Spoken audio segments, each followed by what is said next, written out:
And we are live. Thank you, Lord, for we are alive. Welcome po sa ating programang Gabay sa Biblia sa Radyo. And yes, this is the Wednesday edition, your midweek blessing sa paggising. This is Coach JC Libiran at kasama ko po ang aking partner. Yes, mapagpalang araw po, Coach JC at sa lahat ng ating mga tagapakinig. Ako po si Marley Tupas Isidro at isang karangalan na muli akong makasama dito upang magbahagi ng ating pananampalataya. Yes, thank you, Mark, for joining me. At join us in the conversation. Tag your friends, share this Facebook Live. Please include as well yung inyong po mga prayer petition. At ngayon po ay July 17 na. Di ba? Grabe, Mark. Nakakalahati tayo for the month of July. And yes, this is the last 6 months of 2024. Kung sakali man na, kayo ay kasama namin ngayon, this will be our conversation. Sama po kayo. Mark, anong ating question for today? Yan, ang ating reflection question para sa araw na ito ay paano ka magiging pusong bata katulad ng paanyaya ni Jesus ngayon? Grabe, no? Kasi di ba may isip bata, pero ito, pusong bata. Kaya muli, welcome po sa ating programang Gabay. Every gising is a blessing. Gabay, araw-araw na pagdinilay, salita ng Diyos at patnubay, pananampalataya at biyaya. Pananampalataya at biyaya.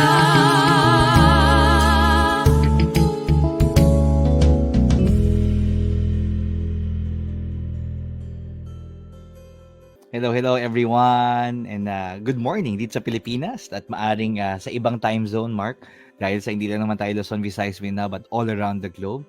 Binabati natin ang ating mga kababayan.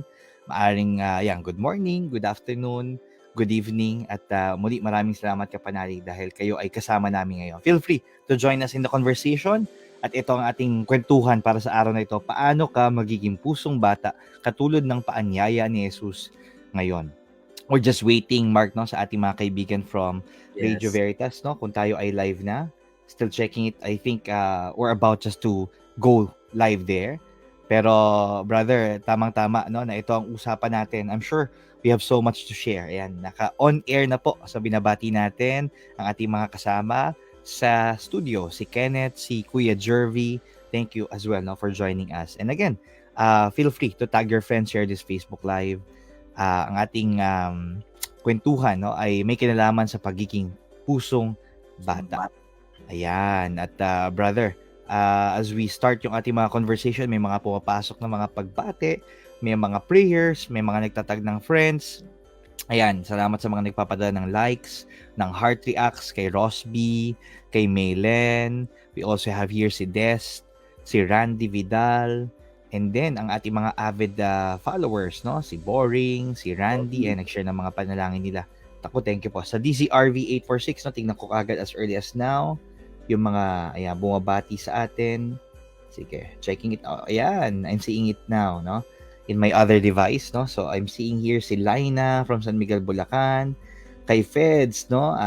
Binabati niya, no? Sa Tiga Obando, Bulacan siya. Prayers for my son, Paolo. Si Agnes, si Alvina, si Cory, hello, si Rose, si Glyceria.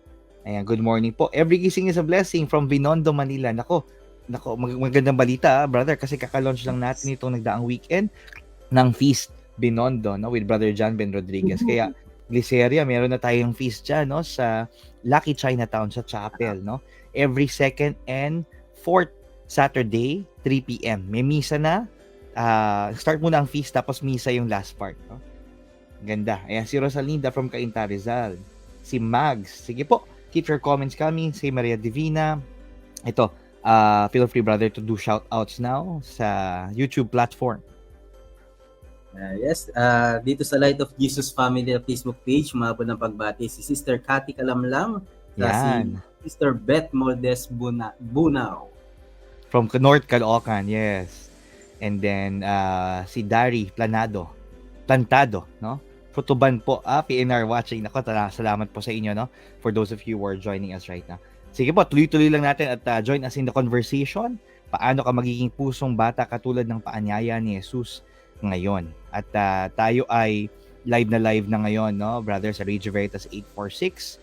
And tayo ay nasa iba-iba ring mga other platforms, no. So let me now share this, no. Ayan, nandun tayo po sa AM Radio, tayo po ay nasa YouTube live, no, sa Veritas PH, and then we are also in Facebook pages po live ng Light of Jesus Family ng DZRV 846. Tayo ay nasa Sky Cable Channel 211.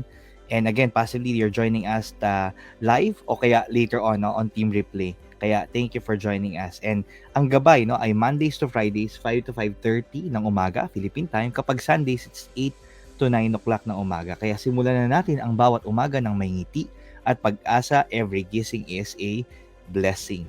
Alright. Ayan, pagkwentuhan na natin to kagad, brother. At kayo rin po, feel free to join us in the conversation. Yes. Brother, paano ba magiging pusong bata? Kasi madalas, di ba, isip bata. Meron pa ngang sinasabi kapag matanda na, tapos di ba parang nag-aaka na parang bata. Very childish. Nagmumurang kamati. So parang may ganyan mga salita, no? Sige, brother, ikaw, paano ka nagiging pusong bata sa panawagan ni Jesus sa araw ngayon? Yes, naku, napakaganda ng ating tanong ngayon, Coach JC. Ang pagiging pusong bata ay isang mahalagang aspeto ng ating pananampalataya. At kung ating susuriin or ating titingnan, ang mga bata ay puno ng pagtitiwala, pagkamangha, at pagiging bukas na matuto. Ito ang mga katangian na nais ni Jesus na tularan natin. Sa akin, Brother JC, personally, maaari tayong maging pusong bata sa pamamagitan ng siguro pagkakaroon ng bukas na puso at isipan. Tulad din ng pagkakaroon ng tiwala sa Diyos, pagiging masayahin at mapagpasalamat, at syempre yung pagpapakita ng kababaang loob. Ang hirap sa atin kapag tumatanda tayo, di ba, minsan feeling natin marami na tayong alam. So, pag minsan nagiging boring yung buhay natin, pero kung bukas ang ating puso at isipan, marami pa tayong matututunan. And ganun rin, tayo rin ay dapat laging bukas sa mga turo ng Diyos at gabay ng ating simbahan. Ang pagbabasa ng Biblia, pakikinig sa mga homily ng mga pare o testimonies ng ating mga kapatid sa pananampalataya, yung ating mga ka-LG.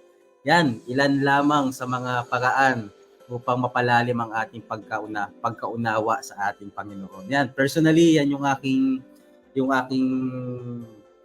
ma-share kung paano ako magkamayawan ng pusong bata. How about you, Brother JC?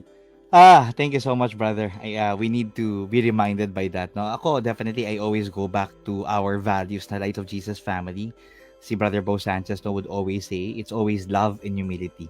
Kapag ikaw ay nagmamahal, ikaw ay nagpapakumbaba, yan ang paraan, no, susi para maging pusong bata. Syempre, pagka sinabi mong pagmamahal, kahit na mahirap, no, ayan, bilang mga magulang tayo, sa anak natin, sa ating trabaho, sa ating hanap buhay, sa ating buhay, may asawa, no, gagawin natin yung nararapat, gagawin natin yung tama.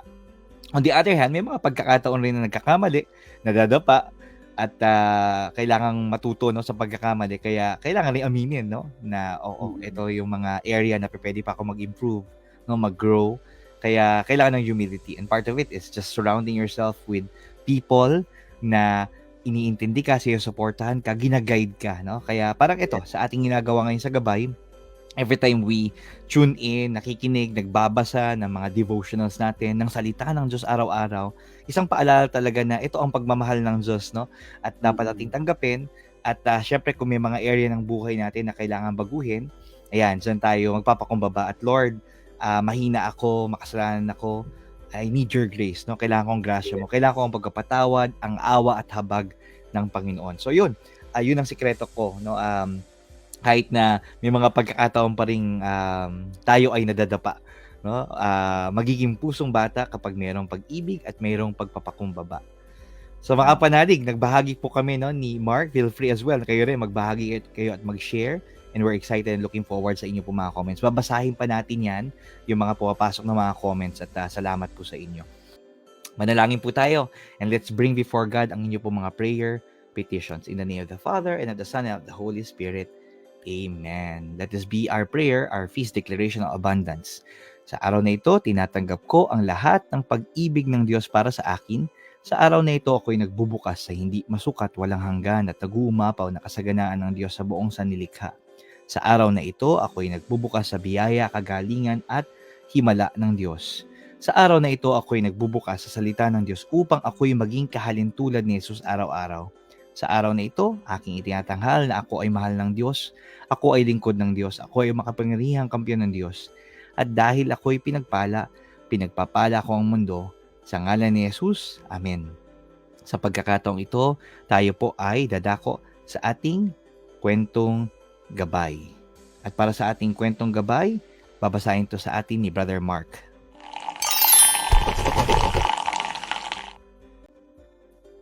Itong gabay ay Hindi sa Matatalino na ibinahagi ni Sis Reng D. Morelos. At ito ay inspired mula sa Ebanghelyo ni Mateo 11, versikulo 25. Sabi doon, "Nang panahong iyo'y sinabi ni Jesus, Ama, Panginoon ng langit at lupa, salamat sa iyo sapagkat inilihim mo ang mga bagay na ito sa marurunong at matatalino at inihayag mo naman sa mga may kaluobang tulad ng sa bata." Kwento ni Sis Reng, natutuwa ako sa mga bata dahil wala silang pagkiling o bias. Maaaring nag-aaway-away sila ngayon pero ilang sandali lang ay magkakabati na ulit. Nagyayakapan at nakakalimutan na ang pinag-awayan nila. Wala ring pasubali ang pagtitiwala ng mga bata. Halimbawa, kapag sinabi ng magulang na, "Anak, tumalon sa swimming pool," gagawin ito ng bata kahit hindi marunong lumangoy dahil alam niyang sasaluhin siya ng magulang niya. Masasabi kong ito ang mga katangiang kailangan ng bawat isa sa atin para makaharap sa Diyos. Kailangang wala tayong biases at may buong tiwala sa Diyos. May matatalinong tao na bilib sa kanilang sarili at mga kakayahan. Hindi sa kanila nagpapakita ang Diyos. Gaya ng sabi ng berso, nagpapakita ang Diyos sa mga may kalooban na tulad sa sanggol, mga inosente at umaasa at nagtitiwala sa karunungan ng Diyos. At ito ang ating kwentong gabay. Ngayon naman, pagnilayan natin. May pagkakataon ba sa buhay mong umasa ka lang sa sarili mong dunong at hindi kumonsulta sa Diyos? Ihambing ang naging resulta nito sa pagkakataong ikaw ay nagdasal at humingi ng tulong sa Kanya. Manalangin tayo. Panginoon, maaaring ako ay matalino, ngunit kailangan ko ang iyong dunong. Gabayan mo ako. San Alexis, panalangin mo kami. Ang Ama, ng Anak, ng Espiritu Santo. Amen. Amen. Maraming salamat, no, Brother Mark, for sharing with us ang ating kwentong gabay. At of course, no, shout out to Sis Reng Morelos. At napakagandang paalala sa atin, no, lalong-lalo na sa ating kwentuhan ngayon, no, talagang napakahalaga ng pagpapakumbaba. At thank you po, no, for those of you who are having that humility, no, the attitude and posture of humility. Speaking of humility and learning, ito, brother, just before we go for our quick break, we want to let you know na it's Brother Bo's birthday month, July. At letting you know na meron siyang bagong libro. Ito yung Simplify. Actually, it's a newer version, no? Sakto-sakto, Discover the Secrets to Living a Full and Abundant Life, no? So, gusto niyo maging pusong bata, ito po, Simplify. At lahat ng mga titles ni Brother Bo is at 30%. So, visitahin niyo po ang feastbooks.ph, and that also includes, no, available po yan sa Shopee at Lazada. Kaya, Brother Bo, maraming salamat po. Happy birthday. Happy anniversary sa inyo ni Sister Maru. At birthday ni Sister Maru. So, ang dami nag-celebrate, no, ngayong month of July. So, just before we go for our quick break, muli, join us in the conversation. Share with us your prayer petition kasi may misa pong iniaalay sa Radio Veritas, no, araw-araw. And we also want to let you know na sa pagbabalik natin, no, brother, babasahin natin yung mga comments nila, yung mga sharings nila. Look into DZRV 846, ikaw naman, no, bro, sa Light of Jesus family. And again, salamat po sa inyo. Alright. Thank you so much po. God bless everyone at magbabalik po ang ating programa after this quick break.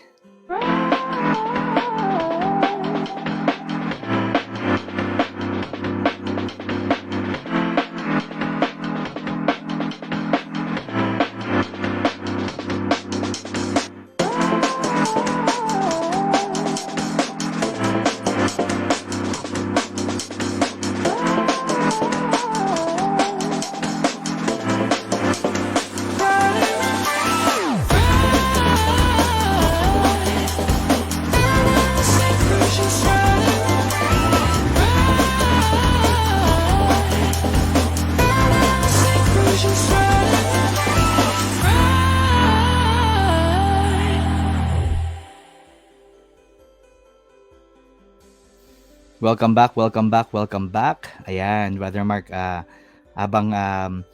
brother, looking now into the comments, no? Itong ating mga Facebook pages, sige, no worries, no? Okay. Sige. Ito brother, nag-comment si Sister Arlene Yala Hmm. sa ating OJ page. Sabi niya dito, hello, good morning. Please include in your prayers Ian Falconit for his recovery from his operations. Thank you and God bless you. Yes, we're going to pray for that, Sis Arlene. Thank you. Sige. Ito, si Arlene, no? Bumati din sa atin. Go ahead, brother. And good morning everyone. Thanks God for the gising. Birthday blessing to Gile Morato Austrico. We love you so much. Yay, happy birthday. Yes. At binabati rin natin, no, yung mga nag-text sa atin. Ayan, babasahin ko ngayon yung mga comments nila. Sige, let me now check here.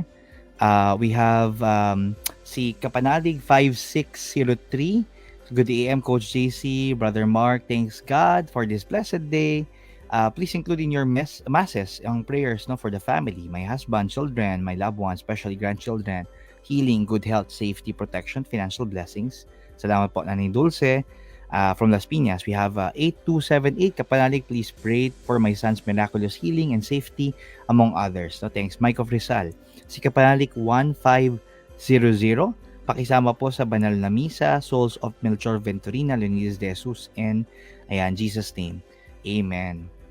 Alam mo, napakalaga rin ng mga panalangin, no, brother? Kasi sometimes, no, it's repetitive at maaring dahil hindi pa nadadinig yung mga panalangin natin. At di ba, we are also sending yung ating mga prayers, no, every now and then. Pero maganda rin po, we can also update it, no, kasi kung nagkaroon na ng kasagutan, no, katuparan yung ating po mga panalangin, and that's something also that we want to also acknowledge, no.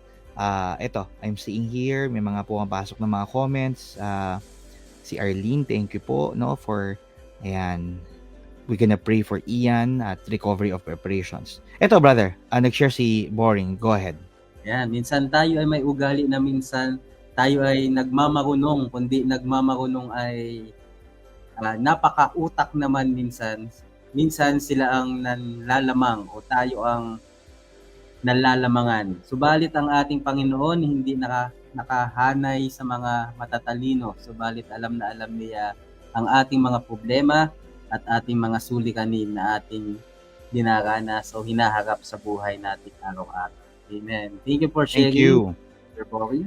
Si Rodel, ayan, nagsabi rin, praying for success of our youth camp in Taytay, Palawan. Yes, no, sa lahat po ng mga youth camps happening all around the Philippines and eventually yan, all around the globe.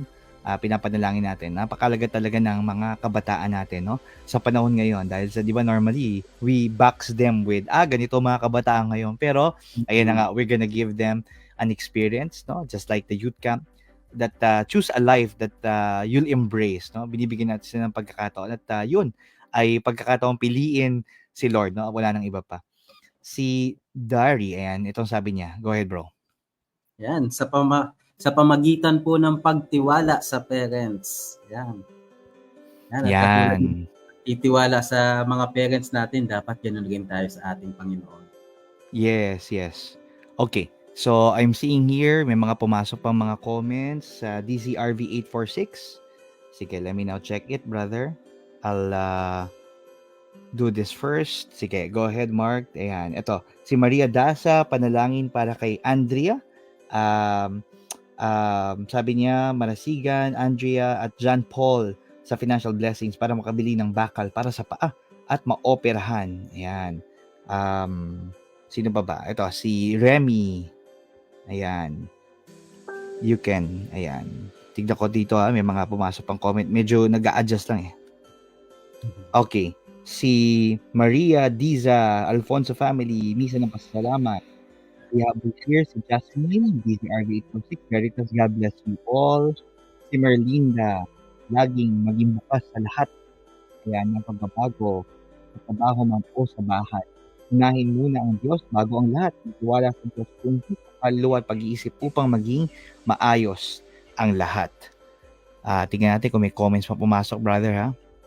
I'm giving you as well, ayan, nasa group chat or chat, ito, si Gloria Madrid, bumabati din sa atin. Maria Daza, thank you so much po. Pasama po sa prayers, no, na malusaw at mawala na po ang gallstone at kidney stone, sabi ni Mercy. Thank you so much po sa inyong mga panalangin at araw-araw, no, Mark, meron pong inialay na misa dito sa Radio Veritas at letting you know po na we are also praying for each other, no, napakahalaga yan. Baka may humabol pa, tingnan natin dito. Ayan, yung mga nag-celebrate po ng birthdays nila, we are also greeting you. Brother, meron ka bang kakilala in your circle who celebrated your birthdays? Of course, Brother Adrian Panganiban at si Brother John Ben Rodriguez. How about you, brother? Yeah, on my side, wala, na-miss out ko na. I-share ko na lang siguro, I'm celebrating siguro ng aking ng 8 years na ako yung nag-peace kasi as I remember, wow, kaya ako pumunta sa peace kasi birthday ni Brother Bo that time. Yun, ang galing. Ever since 2016 yan, na first time attend ko na na-isli ako, weekly na akong uma-attend doon. Yan. Ang ganda na. So pag birthday month ni Brother Bo, it's also your anniversary for you attending the feast, no? Curious ako how you got invited or paano mo nalaman ng feast? Ay, nako. My life was a mess that time kasi nasunog ako sa networking. So I'm looking for something na something investment. And nakita ko lang yung mga post ni Brother Bo, yung Truly Rich Club sa YouTube while I'm watching ng mga investment schemes. Then lagi nang lumalabas dun sa feeds ko yung mga video ni Brother Bo. So na-curious ako. Saan kaya ito? So then there go, nag-announce si Brother Bo na magbe-birthday siya. So I decided na, sige, punta nga ako dun sa PICC para makapagpa-picture kay Brother Bo. Kasi ang dami kong learnings na nakukuha sa kanya. And lo and behold, pagpunta ko doon, na-slain ako. I remember pa si Brother George Gabriel yung nag-lead ng worship. Tama. Amazing.